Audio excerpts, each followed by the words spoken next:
Gentlemen, good morning once again. Welcome to the Center for Policy Research and Strategic Studies, Ceprass. My name is Rana Tujalo, the Communication and Programs Officer at Ceprass. And I will be your moderator for today for the media briefing. And we are pleased to have you all and host you this morning for the dissemination of the findings from the National Opinion Poll on Governance and Democracy in the Gambia, conducted under the project and theme Assessing and Strengthening Democracy in the Gambia, Building a Representative and Accountable Government. This research is disseminated actively and supported by the National Endowment for Democracy, based in United States, who continue to support, enable independent and democratic research in a dialogue on governance and democracy development in the Gambia. Today's engagement designed strictly on media briefing to share key findings, clarify interpretations, and allow professionals media engagement through question and answer session. The program will proceed as follows rather. Opening statement from the Executive Director of Ceprass, Dr. Lamin Bijame, presentation of key findings of the National Opinion Poll, question and answer session from the media on the key findings of the National Opinion Poll, and closing remarks. Without further delay, it is my honor to present the Chief Executive Director of Ceprass, Dr. Lamin Bijame, to deliver the opening statement. Thank you. Thank you. Distinguished guests, ladies and gentlemen, Assalamu alaikum. Thanks for joining us today. On behalf of Ceprass, that Center for Policy Research and Strategic Study, I warmly welcome you to this media briefing on the findings of National Opinion Poll on democracy and governance in the Gambia. This study formed part of the broader democratic governance project supported by NED, National Endowment for Democracy, based in the United States. We are deeply grateful to NED for its continuous support to independent research, civic engagement, and evidence-based dialogue in the Gambia and across the world. About Ceprass. Ceprass is an independent, non-partisan policy research institution established to generate credible evidence, inform public debate, and support democratic governance and institutional development. Over the years, Ceprass has become a household name in opinion polling and governance research in the Gambia, particularly through its consistent and credible work during past election cycle. Our strength lies in methodological rigor, independence, a team of top-notch Gambian researchers with strong national and international research credentials. And this opinion poll, of course, continue that traditions. But why the opinion poll and, of course, the perceptions study matters? Perception studies are not about politics or partisans, but they are about listening to citizens. They help us to understand how Gambians perceive democracy and governance, level of trust in institutions, public confidence in elections, and citizens' priorities ahead of critical national moments. Perceptions matters because they shape political behavior, civic participations, social cohesion, and ultimately the legitimacy of democratic institutions. Ignoring public perceptions is often the first step towards democratic erosion. Measuring it responsibly is therefore an act of democratic strengthening. The scope and theme of this study. This national opinion poll cut across multiple governance and democratic themes, including leadership and democratic accountability, electoral integrity and reform, trust in institutions, governance performance, media information and democracy, and citizen expectation ahead of the 2026 electoral cycle. The findings you will hear today are data-driven, nationally representative, and independently produced. They are intended to inform public discourse, not to prescribe political positions. The role of the media. The media play a central role in democratic accountability By engaging with these findings responsibly, you help ensure that public debate is evidence-based, citizens are well-informed, and institutions are held account through facts, not speculations. This is why today's disseminations is deliberately structured as media briefing. In closing, ladies and gentlemen, democracy thrives where citizens are heard, institutions are scrutinized, and evidence guide dialogue. Ceprass remain committed to providing that evidence independently, professionally, and in public interest. We invite you to engage critically with the findings, ask questions, and help bring this insight to the wider Gambian public. Thank you once again for your present and continued partnership. I now invite the research team to present the key findings of the National Opinion Poll. Thank you. Thank you. Dr. Jabata, you may proceed. Thank you.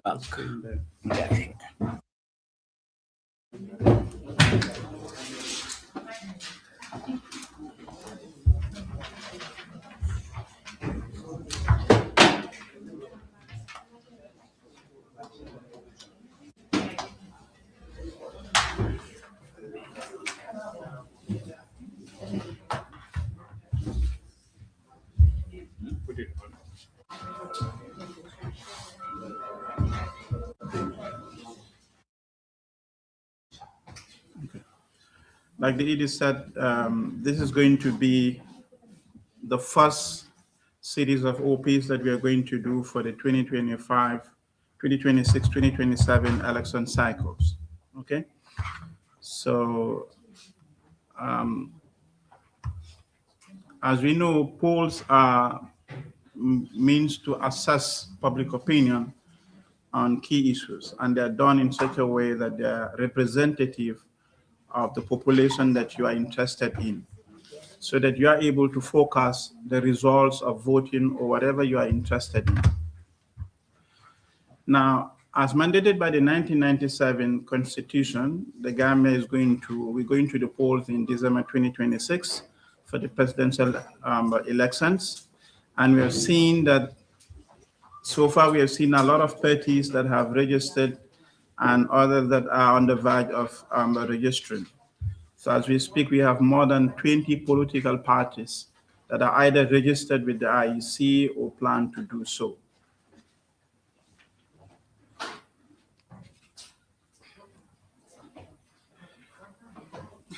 Now, the goal of our OPs is to provide evidence on key electoral issues by conducting surveys. Now, we've been doing this with funding from NED, that is the National Endowment for Democracy, and we have successfully done polls in the 2021 to 2023 electoral cycles. We've also successfully predicted the outcomes of those elections, and that for the 2026 to 2028 electoral cycles, we got funding from NED again, and we plan to do several polls, and this is just one of such. This is the first of such series that we are going to be doing on democracy and governance in the Gambia. So it intends to gather public opinion on key issues of democracy and governance ahead of the 2026 elections. And the topics that are covered include, for example, the debate on third term and leadership, election-related governance and institutional reforms, and issues to deal with electoral administration, voting, media, information, and democracy. So the research was conducted using a national survey, a household survey for that matter, where the frame that was used was the recent SDG survey that was conducted. And it was conducted in such a way that the approach to sampling is a multi-stage stratified random sampling, where we interviewed a sample size of 1,245 eligible voters across all 8 LGAs in the Gambia. The sample size was determined using appropriate formulas and assuming a margin of error of 3%. And design effect also was included for the fact that it was clustering at the level of the LGAs. So these 1,245 households were distributed, to 83 EAs, which are enumeration areas across the 8 LGAs, where the number of EAs attributed to each LGA depends on the size of the LGA, where size refers to the population of that particular LGA. So that, for example, Brikama Area Council, which is a very large one, has more EAs compared to, for example, Banjul, which is a very small municipality. So also in the process of data collection, we accounted for non-responses, and sampling was done with replacement, so that all 15 per EA, 15 households per EA where interviews were conducted. At the end of because of the way the sampling was done, at the end of the day, we did sampling weights so that our results become representative of the population that we are studying. So sampling weights were calculated and they were incorporated in the analysis stage. So the data collection was also done on a face-to-face. There was no telephone interviews. There were face-to-face interviews using some digital data collection tools that we employ. Our enumerators are very experienced. Despite that, we did a data training, a rigorous training for 2 days to refresh on the way to do the data collection in a professional way. And also, we ensured that the way we did the design so that it becomes representative, and our responses, the results, actually showed something like that. The questionnaire was developed using a survey solution designer tool. It was divided into democratic governance and institutions, on leadership and constitutionalism, government performances across, you will see in a short while, government performance across key sectors, and election and electoral reforms were included in the questionnaire. So a team of 12 enumerators were assigned with 3 supervisors, and they underwent a 2-day training session and to understand deeply the methodology and the way to do the data collection. And finally, all these were distributed according to the LDAs. Data collection was first done in the Greater Banjul area, in Banjul KM and the Brikama Area Council. Then they were all deployed to the other LGAs. So the data collection took place during the period of 10th to the 19th of November.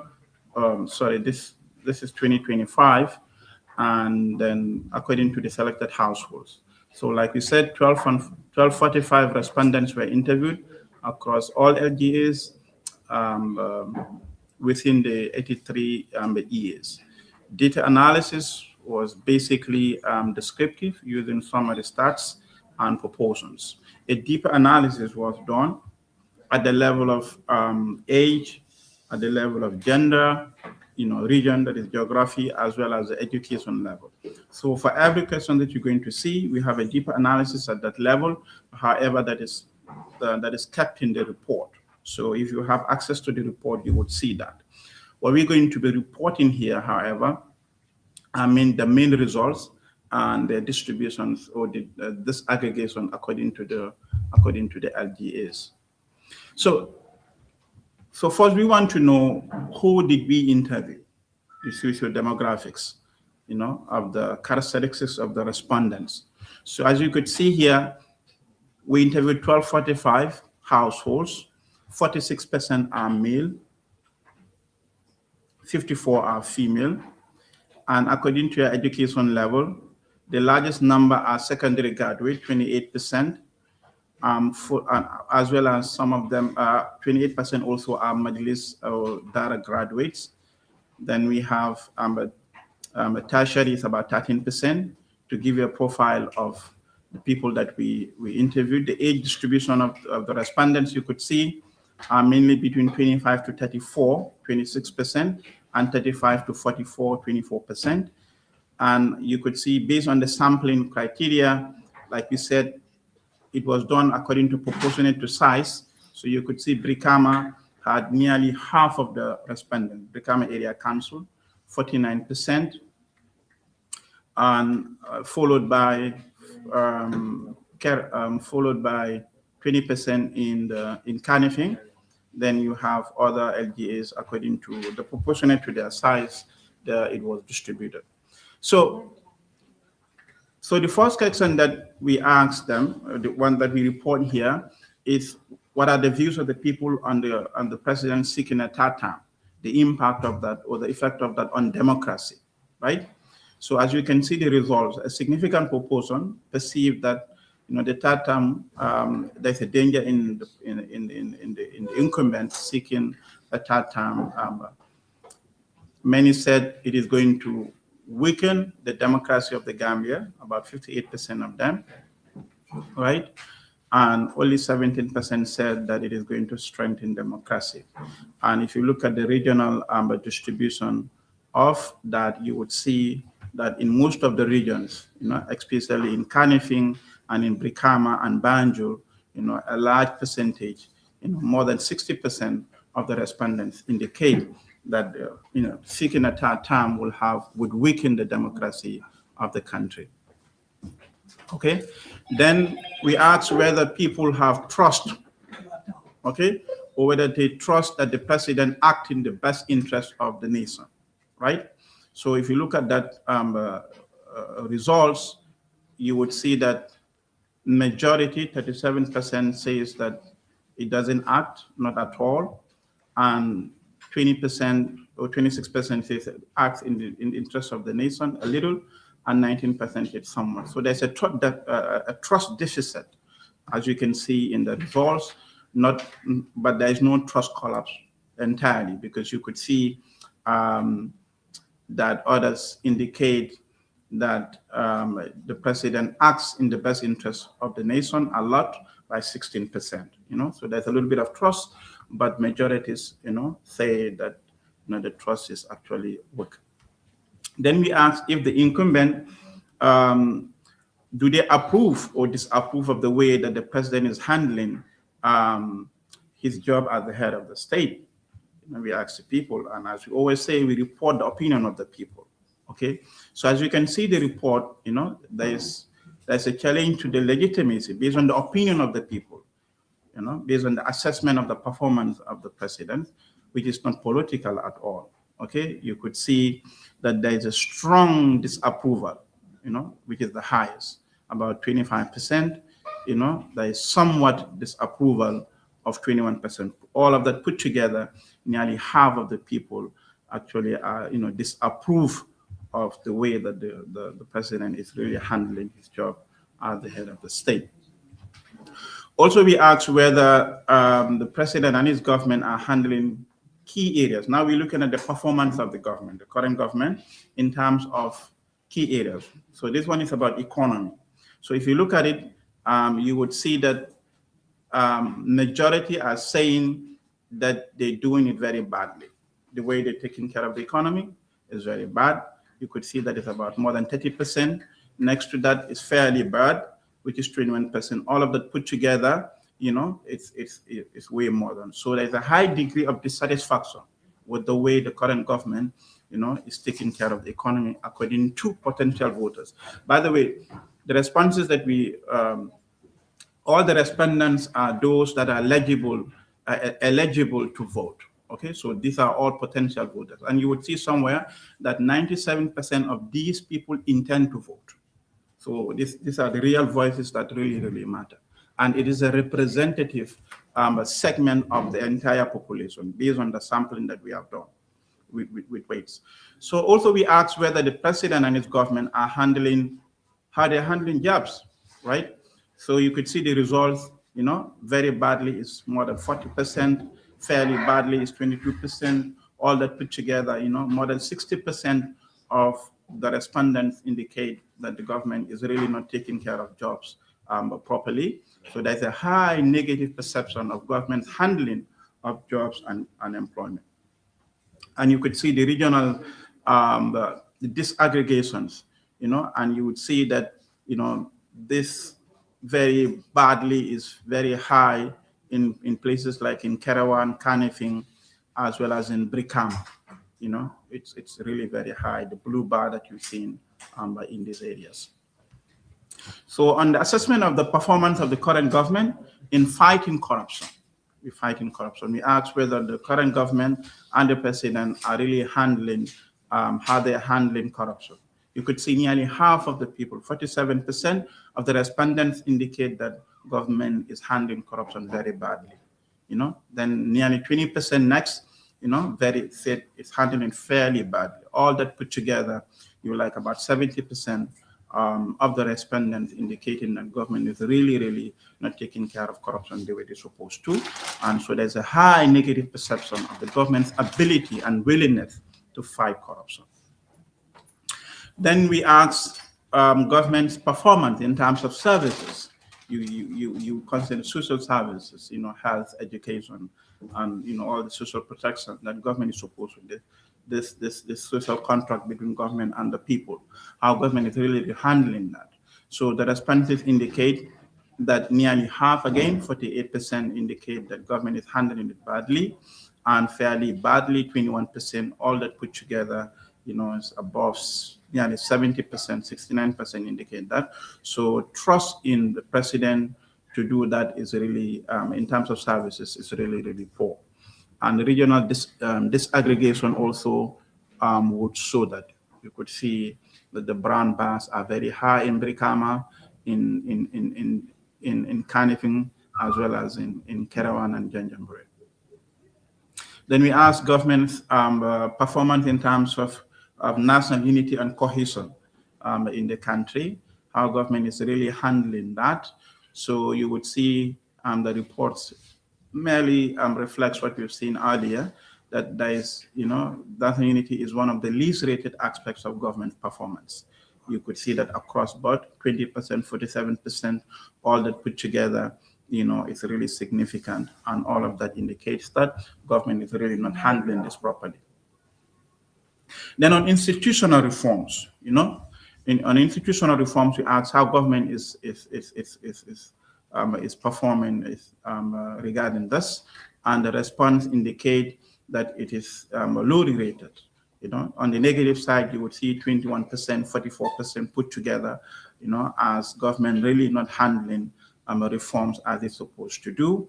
And when you look at the regional disaggregation, the blue bar, which is very badly, and the brown one, which is fairly bad, you would see that they're very high in almost every LGA, but more so in Kanifing, in Brikama, as well as in Banjul, also in Kerawan, as you can see.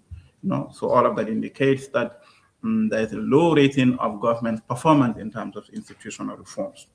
And you can explain that given that the constitution, the new constitution adoption failed several times. Then also we asked how do they compare the previous president? Compared to the previous president, would you say that the current president is really doing better, right? So when you look at the responses, most believe that the current president has performed worse than the previous one. Again, we always say that these are the opinion of the people that we interviewed, and all we're doing is to relay it, okay? So you could see about the same is about 12% of the people that we interviewed. On the positive side, those that say the current president is doing better than the previous one, much better, is very low at 8%.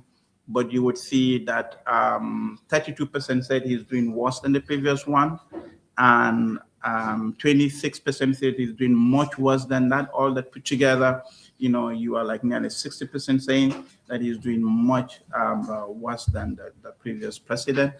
And if you look at the regional disaggregation of this, the green, blue ones, you would see they're very high in Brikama. Brikama is all the way from Senegambia up to Kalaji. And you would see that in Kerawan as well as in Kanifing, in Banjul as well. So the current government president can do better. Reforms. what sort of reforms should the government prioritize? Okay, so this is a multi-select question. They can select any number. So you would see that 100% of the respondents indicate the IEC's independence. You could see that 93% indicate a ban on vote buying. That is something that it should be an electoral reform in the Gambia. It should be banned. And the next highest would be 84% of the respondents are saying that there should be a term limit. As you can see, the next highest is transparency. This is transparency of the IEC, which is at 75%, right? So the least one you would say is access to media, which is pretty very good. Maybe that is why we are seeing the reforms, the priority reform, it is not showing up well, just 41%, and updated voters registration at 65%. So really what is very important on the priority list of the potential voters is that the IEC independence is very important. Term limits it's very, very important, and a ban on vote buying. These are things that the potential voters are saying, and these electoral reforms need to take place in the country. That the 2020, the upcoming elections is going to be free and fair. Okay, so as you can see the results in front of you, 29% saying they are not very confident, and 16% are saying they are not confident at all, and 27% are saying that they are confident it's going to free fair. Very confident is 18. So you could see that there's a fair trust in the integrity of the election. It's not very, very grounded, as you could see here. There is some amount of trust because 18 plus 27 all put together, you're thinking about something more than 40%. But it's not very, very grounded, as you could see from here, and very confident. You could see that very confident is highest in places like Kuntoru, in Basse, these are the places, and somewhere in Banjul, they believe that the election is going to be very free and fair. Then we asked the people what they think about the usual Meet the People tour, where that it has become more of a political event than a national outreach, program. So almost half of the people, exactly half of the respondents, strongly agree that it has become more of a political event. 22% agree. All that put together is more than 7%. Like 7 in every 10 people believe that it has become more of a political activity. So there's a very strong national consensus that the Meet the People tour is perceived as a political activity than more of a neutral governance activity involving expenditures beyond approved. So as well as if you look at the regional disaggregation of that, you would see that they strongly agree, the blue ones are very high in Kerawan, in Kanifing, in Brikama, as well as in Banjul, okay? As well as in Banjul. The least high is in Mansa Konko. Okay, so we asked also about access to social media. Access to social media. We asked a lot of questions around social media issues. So there's a high access to social media platforms, though it is unevenly distributed. 76% have access, which is a high amount of digitalization or digital penetration, sometimes you call it. And you could see it's highest, it's highest in Banjul, in Basse. It's almost the same, except in Janjambure. It's in Janjambure that those that don't have access to is higher than those that have access to. But in all 7 LGAs, other 7 LGAs, access is higher than those that don't have access. So there's a high penetration. Then we asked which social media platforms they use for political and governance information, right? Which is very important for you people so that you know where to stream your activities. So you could see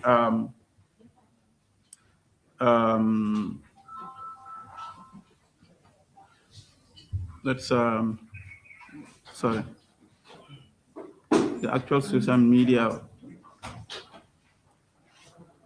Okay, we'll get to we'll get to that. The social media platform that they use.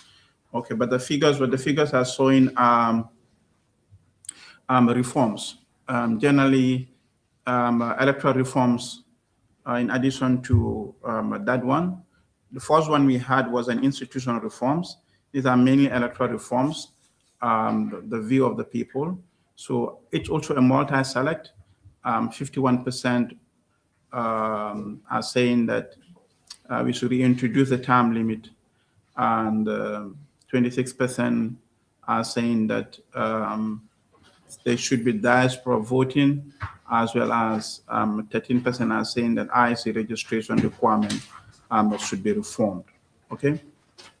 Now, social media, how often do they use social media? How often do they use social media? Most of the respondents indicate that they use it either daily or several times a week, right?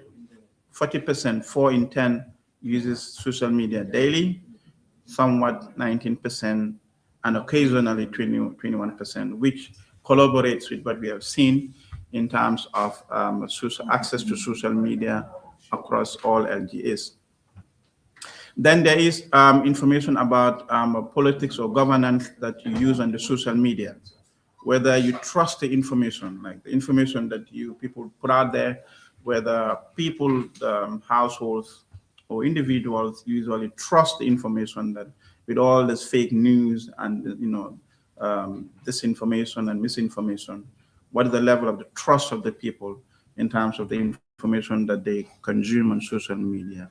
People say that trust level is moderate, 45%. High trust levels are very minimal, 15%, very high. So there is a little bit of hesitation in terms of trusting whatever is put on the social media. So there's a guarded or conditional trust, if you can describe it that way. Okay, so about the influence of social media, discuss on political, because the idea of all the social media platforms and the discussions that are taking place is to be able to influence the voting behavior of the potential voters. So to what extent do they think that social media discuss usually have effect on their voting behavior? When you look at the results, very strong and strong put together is less than 30%, right? Moderate is 25%. So we could say that the influence is not very strong. It's moderate put together. On all sides, it's almost the same, right? Then we have how ready are they to participate in a voter registration drive. Okay, so we asked them whether they currently have a voter's card, a valid voter's card. Okay, so you would see that 81% of the respondents currently have a valid voter's card.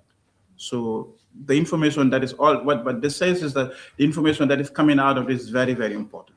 These are people that currently have their voter's card and are ready to vote. You would see that statistics also. And the number is very high across all LGAs. Carnifing looks to be the one that has the lowest relative to other LGAs. It is highest in Janjanbureh as well as in Kerawan. Yeah, but very high in all other places. Then we asked them, do they intend to vote for the upcoming elections? So definitely you would see that 92% of them intend to vote. Okay, so all this put together, people that already have their voters card and they are ready to vote, overwhelmingly. And this is also very high across all board, except in Kanifing is high, but relatively lower than all other LGAs. In Banjul, almost everyone, has intent to vote in Banjul, as well as in Mansakonko, in Kuntauru, as well as in Kerawan, and also in Janjambre. Everyone intends to vote. Now, when we ask about public confidence in the IEC, you would see that confidence in the IEC is 24%, a little 24, a lot is 23. Okay, so definitely it's like only 23% indicate that they have a lot of confidence. Somewhat is just 23, so which is more. It's somehow balanced, and the IEC should do better than this. Can do better than this. Okay. So when we ask about how they view past elections as being free and fair, okay, so you would see 37% say it's completely free and fair, okay. 17% say with free and fair, but with minor problems. 21% says it's entirely not free and fair, and on 18%, 16% says it's not free and fair. Okay, so you would see there's a substantial minority, and if you look at the regional classification of this, you would find that this is mainly among certain regions. But you would see that, look at the blue one, completely fair. It's high in Basse, in Janjambre, in Mansakonko, in Kuntauru, and it's usually low in Kanifing, in Brikama, right? So there's a regional pattern to it. And if you look at the age disaggregation which we have in the main report, you'll find that this is among the 25 to 34, the youth. And also, if you look at the education distribution of this, you find that the people that are somewhat educated, secondary level above, are the ones that believe or that think that it has not been completely free and fair. Right. So we asked about the constitutional term limit and the diaspora enfranchisement as present reforms, whether they are present reforms. So you would see that the number that indicate that it is indeed a pressing reform that needs to be taken care of. We've seen them come out as one of the reforms that need to be prioritized, but also we ask separately whether people think that they are a very important reform that needs to be undertaken. And you could see that almost in all LGAs, they believe that this is a reform that worth prioritizing. Almost everywhere, 8 in 10 people think that it needs to be prioritized. Okay, so when we ask the source of the news, the social media platform that people use most, you can see mainly is TikTok, right? So those of you that are really not leveraging on your TikTok followers, you need to do that, and then followed by Facebook and WhatsApp. Okay, this is where people usually get their information on social media. Then we ask about so this is the main thing now. Who did they intend to vote for, right? So unlike the previous, this time what we did is we pulled the incumbent versus everyone else, then we pulled everyone else together. So this indicates the incumbent versus another candidate, right? So 34% indicate that they intend to vote for the incumbent, right? 49% indicate that they intend to vote for another candidate other than the incumbent, right? 4% indicate they would not vote, as you can see the chart. 9% indicate they don't know, and 3% 3% refuse to answer this question. right? So as it stands, the incumbent, versus the opposition, the opposition, the incumbent versus everyone else, the vote that people intend to vote for everyone else other than the incumbent is higher. Okay, the incumbent is at 34%, but this another candidate includes everyone. It's a global thing. So 34%, it's a fairly good performance for the incumbent. But you could see also that people that say they're not going to vote and those that don't know, 9% is significantly undecided, as you can see. And, with a lot of effort and civic education, maybe this 4% that said they're not going to vote, maybe they're going to change their perspective. And those that refuse to answer can be anywhere, we don't know. So significantly, the undecided voters is large at the national level here.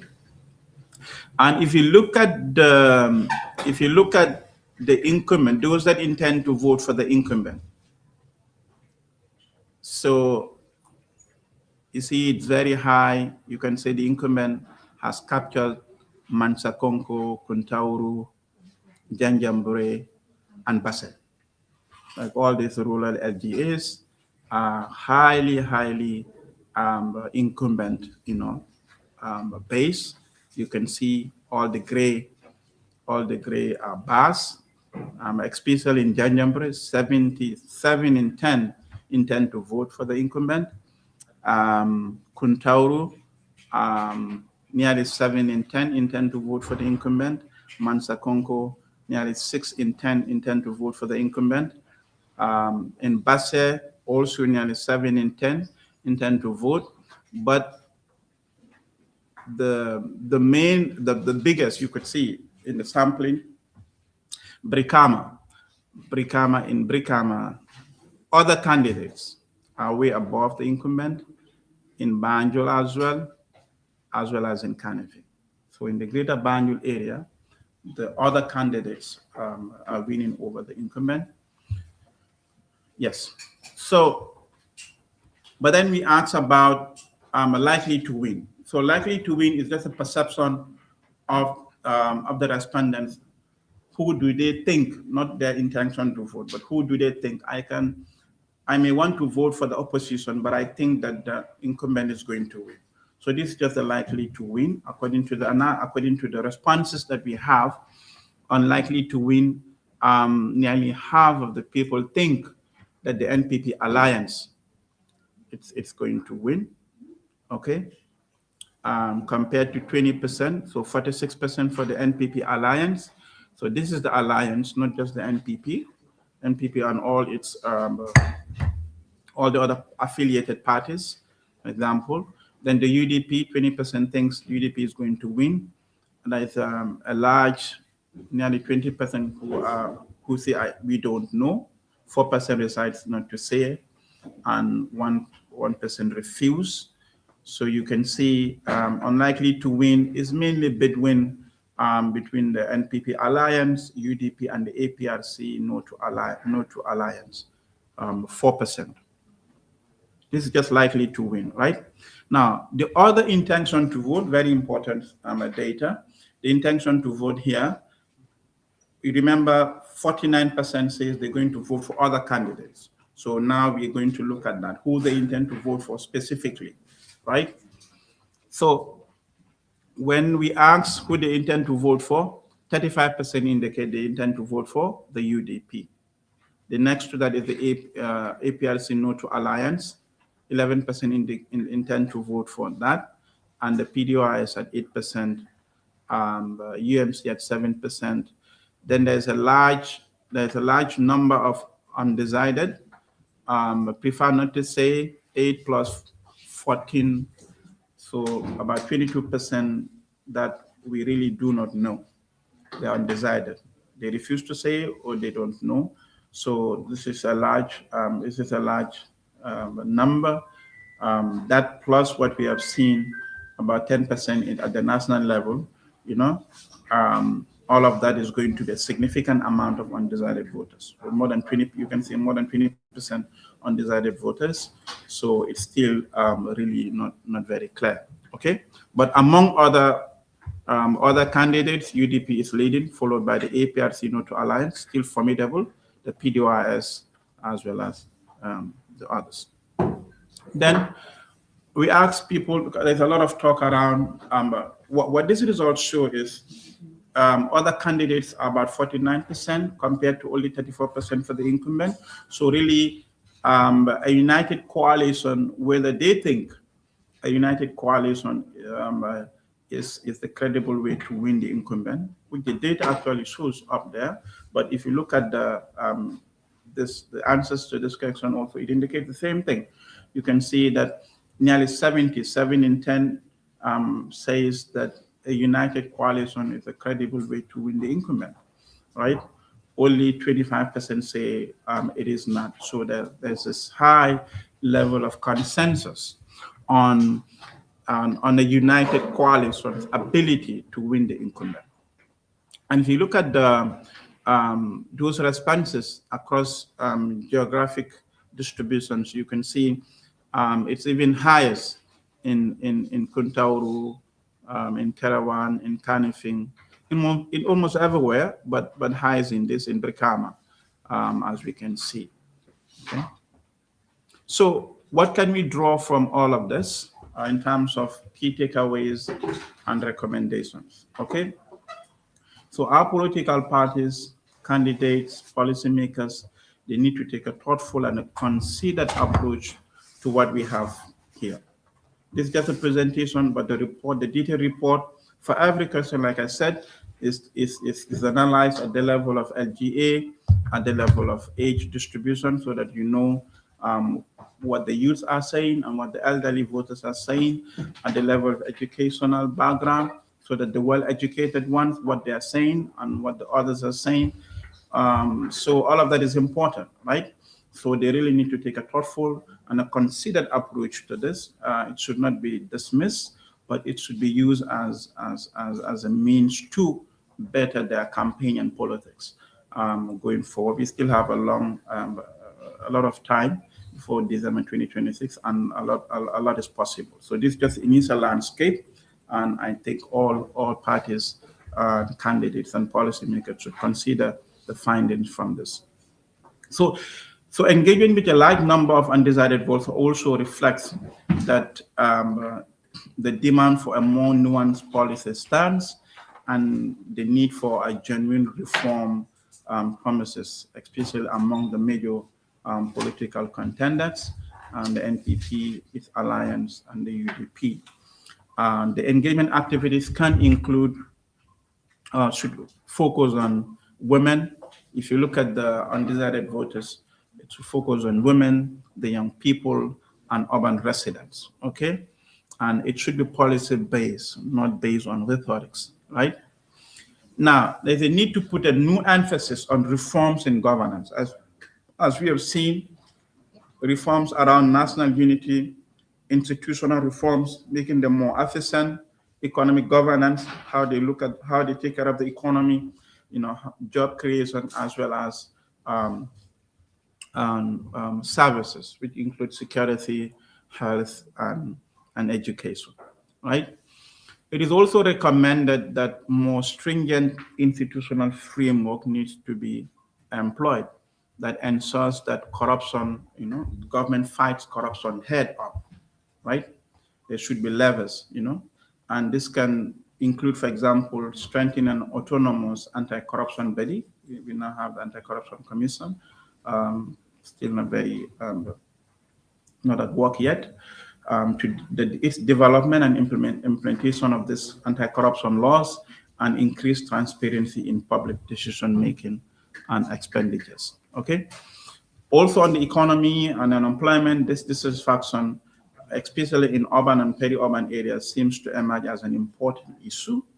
So government should really invest on job creation, SME development, good initiatives that have a direct impact on lives and livelihoods of the people. And the fear of a lack of national unity can be a concern, and government needs to tackle it to ensure more national inclusion and cohesion within the country as we head towards the December polls. Also, politicians would need to focus on the independence of the IEC. A lot about the IEC needs to be taken care of, compliance with laws, electoral laws, and the guarantee that the coming election is going to be free, fair, and credible, across the nation. They need to really assure the people and act by that. Okay, vote buying is an important reform agenda that we have seen. Okay, as highlighted. So there's a more call for attention to enforcement of electoral registration and public education, as well as policies aimed at penalizing all forms of electoral irregularities, right? Then on media, especially social media, there's a need to pursue efforts to improve access to various social media platforms, even though access is very high, okay? Also, while maintaining legal guarantees of freedom. They need to promote responsible journalism so that information, we've all seen people's perception in terms of how credible the information that they consume on social media is. And this credibility is very weak. A lot of the people don't really trust. So there's need for more responsive journalism, not to just follow likes and numbers, right? So in general, there is also that there's a need for more responsive form of governance, reforms across all board, and that is attuned to the concern of the citizens. Political leadership institutions need to focus on listening to what the citizens are saying and translate this into policy, okay? So these are the key takeaways that we can take from this poll. And before I end this presentation, I'd like to emphasize the rigor that has been followed in doing this, from the way the tool, the questionnaire was developed to ensure that no major political party is left behind, no major reform issues are left behind, and right now, as we're speaking, up to the time that we went to the fields, most of the issues that are on the table are there, that are in the political space. We've tried to include it, as you can see, the opinion of the people, and so the rigor is it's very high, and the team has done a good justice to this work. Thank you so much. Renato, we all agree that information is power, and that's why we are all gathered here. And what I am going to present is that there can be no meaningful development without research in the development process. So development and research goes together. That is exactly why Ceprass embark upon policy research to inform policy with evidence to formulate appropriate policies and strategies. In the same vein, as the saying goes, research and development goes together. If you really want to develop, you have to do research.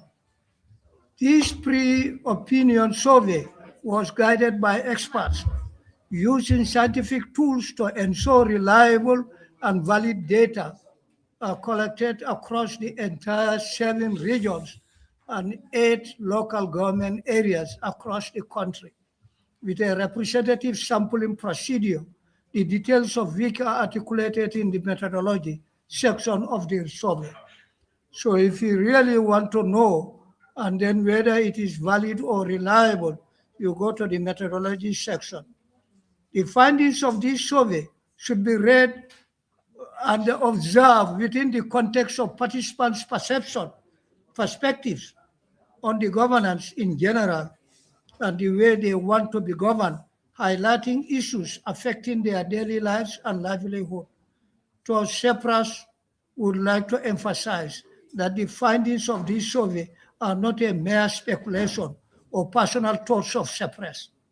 In light of this, the analyses were carefully done to reflect the perspectives of the respondent in order to strengthen democratic governance in the country. Participants have spoken about the issues pivotal to their lives. The honors now lie in the hands of the president and his team, together with all intending contestants aspiring for the leadership of Gambia, to pay heed to what the citizens have said, what the citizens are saying across the country within the survey communities.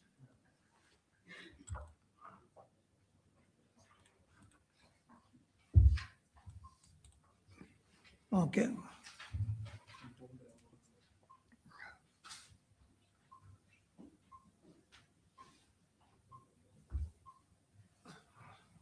For the above, Ceprass would like to express their profound gratitude and appreciation to National Endowment for Democracy, based in the United States of America, who provided the financial resources to fund this project with the objective of strengthening democracy and good governance for duty bearers to improve on their performance. All right? In ensuring accountability, all right, is restored to reduce corruption as articulated in the report. Furthermore, to instill the culture of unity and social cohesion that the country is known for. Again, to introduce priority investment to create employment and decent jobs, to reduce or curb irregular migration for the youth of this country, and to promote sound macroeconomic policy. Indeed, all the issues enshrined in this survey are critical to deal with, among others of national interest in the survey. Hence, we say big thank you to NED and hope to continue with partnership. Again, Ceprass wishes to extend its sincere appreciation to all stakeholders who have contributed in one way or the other in the process of this noble venture, without which the survey would not have come to fruition. All right? We recognize your efforts in no small measure and thank you all wholeheartedly. Special commendation goes to the survey participants, those interviewees who provided us, all right, their perception on what should and should not be done in the process of democratic governance, without which this event would not have happened. Therefore, we thank all of you sincerely. Similarly, we are indebted to our field interviewers who demonstrated high degree of professionalism and high standard of research ethics and provided us with quality data that we are disseminating today. Indeed, Ceprass is most grateful and hope to maintain partnership. All right? Recognizing the role of media in development process, we appreciate your presence in this dissemination workshop to do justice to the information you are sending across to the public. We express our warmest gratitude to you. To Ceprass team and staff, you are commended for a job well done to transform the development trajectory in our motherland by providing evidence-based information to guide policymakers, planners, strategists, and decision makers, and government at large in the process of democracy. Indeed, we are most grateful, especially those who work behind the scene to grace this auspicious occasion. Finally, Ceprass wishes to express their gratitude and sincere appreciation to those who, out of their busy schedule, grace this occasion. Special thanks go to the council, chairmen, women, and mayors, or their representatives across the regions and LGAs in the Gambia. On that note, I thank you very much for your kind attention.